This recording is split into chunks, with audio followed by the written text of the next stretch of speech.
Ang ating kilay ay isa sa mga bahagi ng ating katawan na nagpapahiwatig ng ating ekspresyon kagaya ng kasiyahan, kalungkutan, pagkagulat, pagkagalit at iba pa. Magandang araw mga bata! Ako si Kuya JC, isang immersion student dito sa Quezon Provincial Library. At dahil kilay is life, mayroon akong kwento ngayon tungkol sa isang teacher na laging naiiba ang itsura ng kanyang kilay. Kamangha-mangha, hindi ba? Ano kaya ang sekreto sa likod ng Magic Kilay ni Ma'am?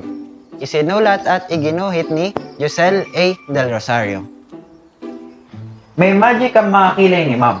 Paiba-iba kasi ang itsura nito bawat araw. Iba't ibang bagay tuloy ang pumapasok sa aking isipan. Kapansin-pansin ang mga ito tuwing nakangiti sa amin si Ma'am. Taas-baba ang mga kilay niya sa ibabaw ng kanyang mga mata. Noong Lunes, nakatagilid ang mga kilay ni Ma'am. Nakatagilid pa sa lubong pero hindi nagbabanggaan. Hindi naman siya mukhang galit. Hindi rin ito nagtataasan. Parang dalawang padulasan doon sa palaruan. Kung saan masaya kaming naglalaro ng aking mga kaibigan.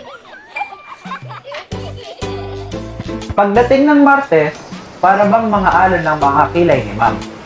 Mga alon sa dagat na aming napuntahan. Bigla ko tuloy naalala ang aming bakasyon na napakasaya.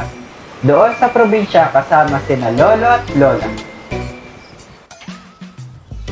Naalala ko noong araw ng Miyerkules, para bang dalawang nakakurbang mga bundok ang mga kilay ni Ma'am.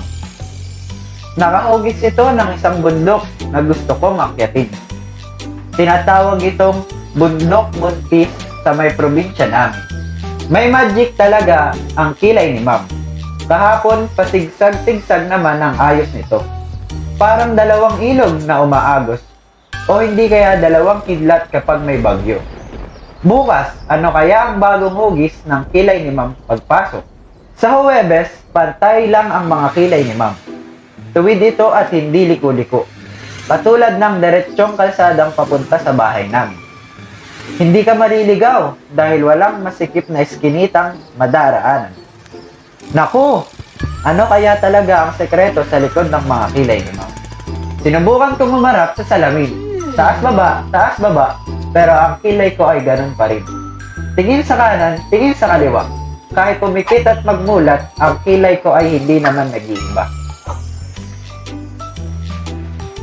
Kahit ano ang gawin ko, ganun pa rin ang mga kilay ko. Pero bakit ang magic kilay ni Ma'am pabago-bago? Napapagod na ako sa pag-isip kung ano ang totoong sikreto. Wala akong magawa, mapapakamot na lang sa ulo. Naku! Hindi pantay. Ito ang sigaw ni Ma'am Ella na parang umaray. Kilay niyang medyo tabingi, parang hindi tunay. Sa ibabaw ng kanyang mga mata, nagdodrawing ng kilay si Ma'am. Hindi ko inakalang ngayong Biyernes ko pala malalaman ang totoong sekreto ng kanyang magic kilay. Alam mo, Mika, manipis talaga ang mga kilay ko. Kaya ako nagdodrawing para kumapal kahit paano.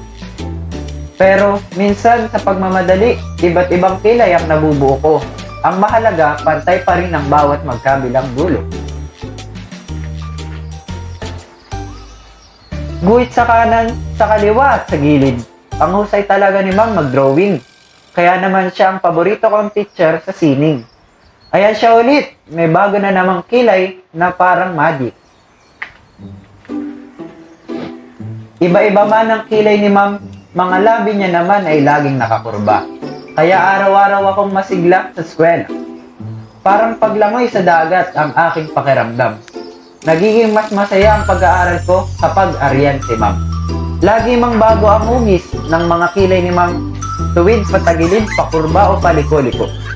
Ang pagmamahal niya sa amin ay hindi magbabago. Aba, dadaan nga pala ang Sabado at Linggo. Ano na naman kaya ang kilay ni Ma'am sa mga susunod na linggo? Oh mga bata, nagustuhan niyo ba ang ating kwento? Tandaan, iba't iba man ang kulay at hugis ng ating mga kilay, manipis man o makapal, tuwid man o pakurba, maitim man o kulay kape, lahat ng ating kilay ay maganda.